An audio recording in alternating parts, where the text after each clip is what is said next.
ಯಾವ ಶಿಲಾಯುಗವನ್ನು ಸೂಕ್ಷ್ಮ ಶಿಲಾಯುಗ ಎಂದು ಕರೆಯಲಾಗುತ್ತದೆ?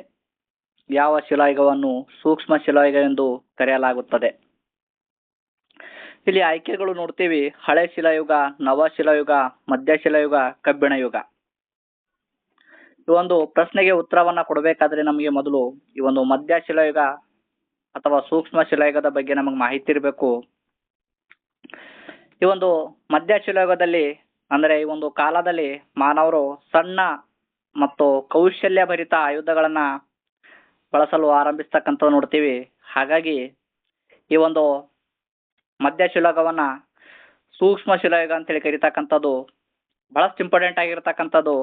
ಈ ಒಂದು ಕಾಲದಲ್ಲಿ ಪಶುಪಾಲನೆಗೆ ಚಾಲನೆಯನ್ನು ದೊರೀತಕ್ಕಂಥದ್ದು ನೋಡ್ತೀವಿ. ಇದರ ಮೇಲೆಯೂ ಕೂಡ ಪ್ರಶ್ನೆಗಳು ಕೇಳ್ತಾ ಬರ್ತಕ್ಕಂಥ ಸಾಧ್ಯತೆ ಇರ್ತಕ್ಕಂಥದ್ದು ನೋಡ್ತೀವಿ.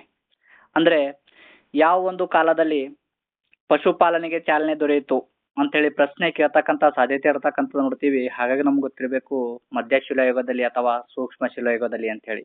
ಹಾಗಾದ್ರೆ ಇಲ್ಲಿ ಪ್ರಶ್ನೆ ಕೇಳಿರ್ತಕ್ಕಂಥದ್ದು ಯಾವ ಶಿಲಾಯುಗವನ್ನ ಸೂಕ್ಷ್ಮ ಶಿಲಾಯುಗ ಎಂದು ಕರೆಯಲಾಗುತ್ತದೆ ಅಂದ್ರೆ ಇದಕ್ಕೆ ಸರಿಯಾದ ಉತ್ತರ ಬಂದ್ಬಿಟ್ಟು ಬಹಳಷ್ಟು ಇಂಪಾರ್ಟೆಂಟ್ ಆಗಿರ್ತಕ್ಕಂಥದ್ದು ಆಪ್ಷನ್ ನಂಬರ್ ಸಿ, ಮಧ್ಯ ಶಿಲಾಯುಗ.